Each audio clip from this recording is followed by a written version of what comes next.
So let's have a think about how we might approach a modern production of The Tempest and how we'd go about composing music for it. We've got the original music, which we can use as a starting point, or not. We've got the play context, we've got Shakespeare's words, and we've usually also got the director's concept of what the magical musical island is going to be like.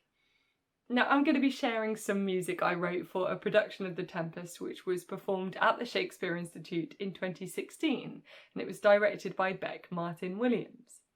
I'm going to talk about some of the decisions behind writing the music and how we performed it. So I wrote 8 songs, 6 of them were using Shakespeare's lyrics, and 2 of them were using my lyrics as well as my music. I arranged 1 modern song we put in there. I wrote 1 piece of dance music and several bits of other instrumental music. And I also played Ariel. Now, I picked this production and its music for this video as the concept was quite stripped back. The focus was on ensemble work, the cast was on stage all the time, there was a minimal set, and the space was filled with performers and voices.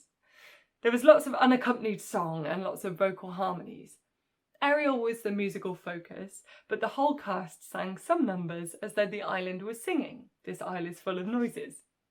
And 2 other spirits joined Ariel in some 3-part harmonies for some extra power and nuance at various points in the play. They were played by Elizabeth Luterman and Lexi Way. We did have some instruments, mainly violin and harp, so I will mention some of the effects of that instrumental music, but it was mostly voice. And hopefully it's a good one to share with you as you can hear clear choices in the melody and harmony lines that I wrote. It also shows that you don't need a whole band or even necessarily to be able to play a musical instrument in order to respond to Shakespeare musically. And hopefully I'm going to give you some insight into approaching Shakespeare's music practically. A few different ways to explore the many things you can do with it. It'll be something to think about maybe the next time you watch a play, or it might even inspire you to have a go at it yourself. I'm going to go into quite a lot of detail about some of the thoughts I had when writing this music, and you'll begin to notice a pattern. It's a kind of musical toolkit for creating certain effects. And once you know the shorthands, it's a lot easier to notice those effects being used in a show, or even to try them out for yourself. So, we're composing some music.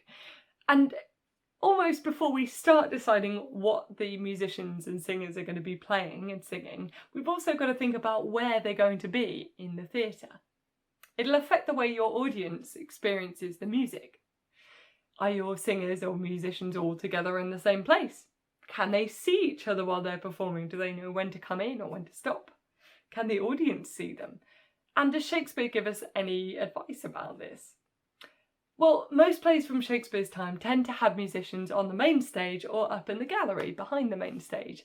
The focus was usually on one location at a time. So if somebody was singing a solo, they might have accompaniment with them on stage, or somebody performing in the gallery, usually all the musicians were together up there.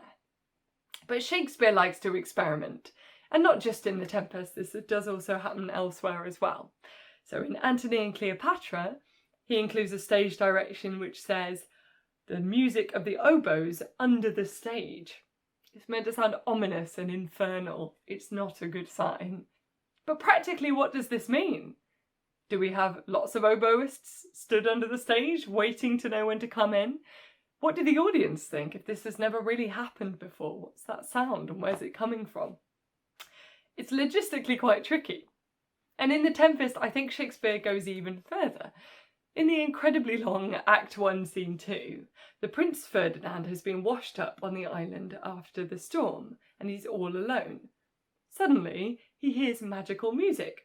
Ariel begins to lead him across the island to Prospero with an inviting song called "Come Unto These Yellow Sands."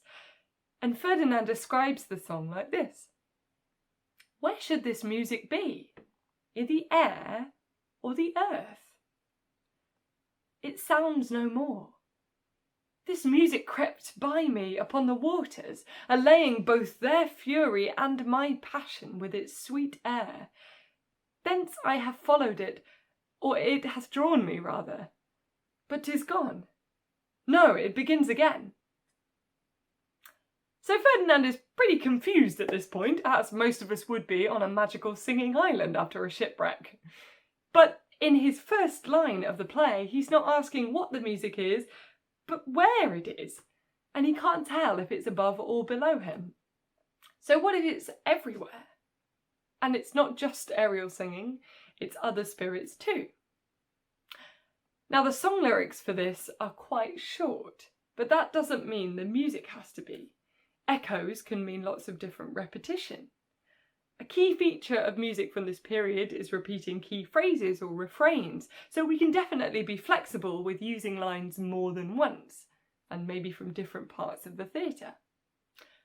Something else to bear in mind, Shakespeare's songs aren't necessarily as short as they look if the lyrics are repeated many times.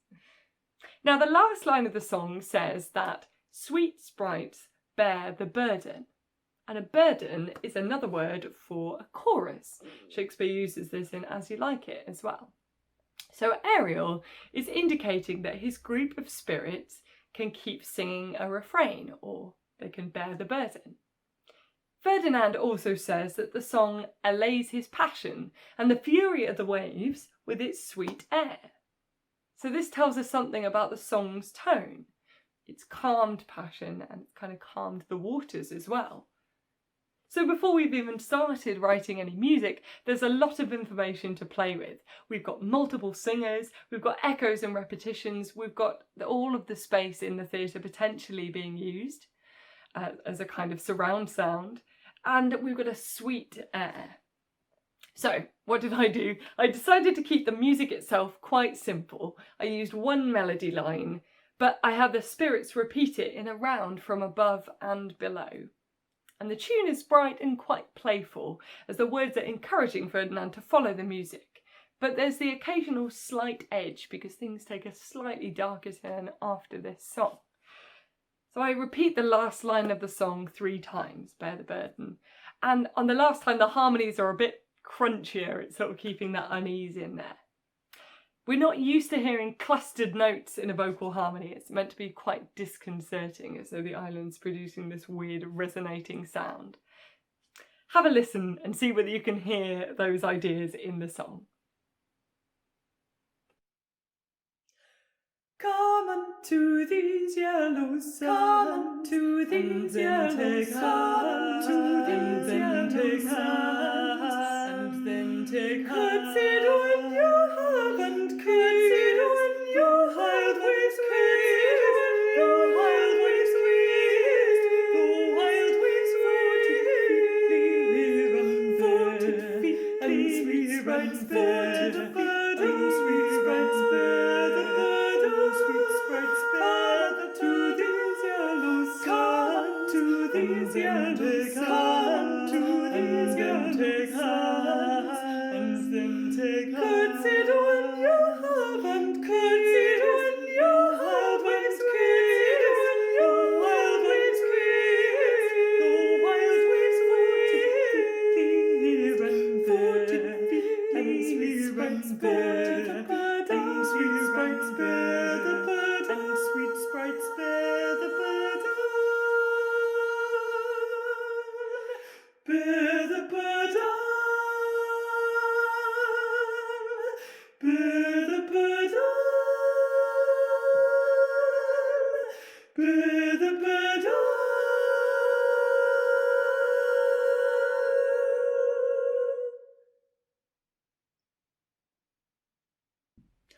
So while we're listening to Come Unto These Yellow Sands within the play, Ferdinand is being drawn across the island by the song, and it's calming both his passion and the waves. Ferdinand then describes what he's just heard before the music starts again, but this time it's quite different. This is where Full Fathom 5 comes in, and it's possibly the best known of Shakespeare's songs in The Tempest. It's got some really beautiful lyrics, but they're quite haunting ones. Now, the motive behind this song is for Ariel to convince Ferdinand that his father, the king, has died in the storm, and that he's been magically transformed underwater. The song could have different end results, which the director and the actors might want to experiment with, as well as the composer. So one possibility is that it's to scare Ferdinand into respecting the island and its magic. The second is that it might be to disorientate him further, so when Prospero appears, he won't be on the attack. And thirdly, it might be to make Ferdinand feel grief and sadness for his father, to convince him that he is really dead. So when he meets Prospero and his daughter Miranda, they will have Ferdinand's full attention. It could also be a mix of these three: fear, confusion, and grief. So what pointers do we have in the text about the song? Well, Ferdinand helpfully describes this one too. He says, "The ditty does remember my drowned father. This is no mortal business, nor no sound that the earth owes. I hear it now above me." So we've got a few more hints here. We've got unearthly music, which doesn't sound like anything human, and it's specifically above Ferdinand this time. So that suggests maybe a more focused point. He's worked out where the song's coming from. Maybe that means that Ariel has a more specific melody line here. He's also mentioned his drowned father, so that suggests that the song's been quite effective in convincing him that he's died. And the song lyrics refer to a bell ringing. So it's a magical death knell in honour of his father. So again, more clues in the words. So we have a location on stage, we have a feel to the music, and we have some pointers to include bell sounds. Shakespeare's always quite good at embedding pointers for the action and characters within the text, and so this is also true for the music.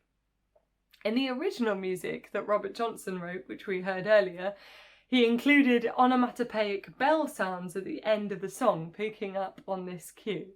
So the ding dong bell obviously sounds a bit like a bell. So the sound can be created by spirits singing rather than by using actual bells. For my version of this song, I decided I wanted the whole cast singing. It was about 15 people, so it felt as though the whole island was kind of threatening Ferdinand. They were arranged around the prince, and as Ariel, I was balanced on top of a ladder upstage, so I was above him, and I was singing the main part. And we went with the motives of kind of fear and disorientation. Later in the play, Ariel appears as a big winged harpy to terrify the Duke who usurped Prospero. And we thought it would be interesting to introduce this slightly malevolent magical power here as well. We don't know what Prospero is going to do with Ferdinand in the next scene, so it heightens the tension if it could be quite dangerous. So I put everything in a minor key to give it a bit of an edge, and I made Ariel's solo quite alarming and discordant. The main phrases of the song keep starting high and sliding down, ending on low notes, so it kind of mirrors Ferdinand's father sinking down. I also wanted a wall of sound with all these actors, so the final ding-dongs, the bell noises in the text, are actually what begin my version of the song and carry on throughout as a kind of drone.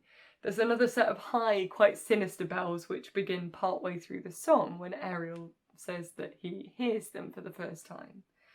And I've also got a basic chord being plucked throughout as another drone. I've done it here on the guitar. Sneakily, this is also a practical consideration. It helps the singers to stay in tune and keep in time. So, we've got fear and disorientation, we've got death knells, we've got a startling solo, and we've got discordant harmonies positioned all over the stage. Here's a slightly underpowered version with just me. It's not quite 15 people, but you can imagine it surrounding this poor Prince Ferdinand. For